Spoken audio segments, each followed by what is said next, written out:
ഇന്നത്തെ റെസിപ്പി എന്ന് പറഞ്ഞാൽ എന്തായാലും ഉണ്ടാക്കാൻ പറ്റിയ ഐറ്റംസ് ആണ് കേട്ടോ. വളരെ സിമ്പിളാണ്. ഒരു പാനിലേക്ക് വെളിച്ചെണ്ണ, ചെറിയ ഉള്ളി കുറച്ചധികം ചേർത്ത് കൊടുക്കുക, കറിവേപ്പില, ഇഞ്ചി, വെളുത്തുള്ളി എൻ്റെ വക ഞാൻ കൂട്ടിച്ചേർത്തതാണ് സമാധാനത്തിന് വേണ്ടിയിട്ട്. പിന്നെ സാധാ ചില്ലി, കാശ്മീരി ചില്ലിയും ഒന്ന് ക്രഷാക്കി എടുക്കുക. എന്നിട്ട് നമ്മൾ മെയിൻ താരം ബീഫ് ഇട്ട് കൊടുക്കുക, ഉപ്പിട്ട് കൊടുക്കുക, മിക്സ് ചെയ്യുക, നന്നായിട്ട് മിക്സ് ചെയ്യുക കേട്ടോ. കുക്കറിലാണ് വേവിക്കുന്നത്. 1/4 കപ്പ് വെള്ളം ചേർത്ത് കൊടുക്കുക, എന്നിട്ട് വേവിച്ചെടുക്കുക. അപ്പോൾ കുക്കറിൻ്റെ ഒപ്പം അത്യാവശ്യം വെന്തിട്ടുണ്ട്, ബീഫും നന്നായിട്ട് വെന്തിട്ടുണ്ട്. അപ്പോൾ വറ്റിച്ചെടുക്കുക നന്നായിട്ട് കേട്ടോ. അപ്പോൾ ആ സമയം എൻ്റെ ക്യാമറ ഓഫായി പോയതാണ്. ഇതിലേക്ക് ഗോതമ്പ് പുട്ട ഉണ്ടാക്കുന്നത്. 1 കപ്പ് ഗോതമ്പ് പൊടി, അതിലേക്ക് 4 ടേബിൾ സ്പൂൺ ചോറും ചേർത്തിട്ട് കുറച്ച് ഉപ്പും ചേർക്കുക, എന്നിട്ട് ഒന്ന് പൾസ് ചെയ്തെടുക്കുക. അപ്പോൾ അതിലേക്ക് ഞാൻ ചിരട്ട പുട്ടാണ് ഉണ്ടാക്കുന്നത് കേട്ടോ.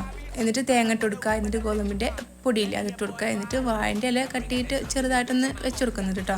അപ്പോൾ ആ പുട്ട് റെഡി ആയിട്ടുണ്ട്. അപ്പോൾ ബീഫിൻ്റെ കാര്യം പറയുകയാണെങ്കിൽ നല്ല ടേസ്റ്റാണ് കേട്ടോ. ഒരു വെറൈറ്റി ആയിട്ടുള്ള ബീഫാണ്. ബീഫ് വേവിച്ച് കഴിഞ്ഞാലേ അതിലേക്ക് കുറച്ച് പച്ച വെളിച്ചെണ്ണ ലാസ്റ്റായിട്ട് ഒഴിച്ചു കൊടുക്കണം. പിന്നെ പുട്ടിൻ്റെ കാര്യം പറയുകയാണെന്നുണ്ടെങ്കിൽ വളരെ സിമ്പിളാണ്, ഹെൽത്തിയാണ്, നമുക്ക് പെട്ടെന്ന് റെഡിയാക്കാനും പറ്റും. അപ്പോൾ എല്ലാവരും ഉണ്ടാക്കുന്നത്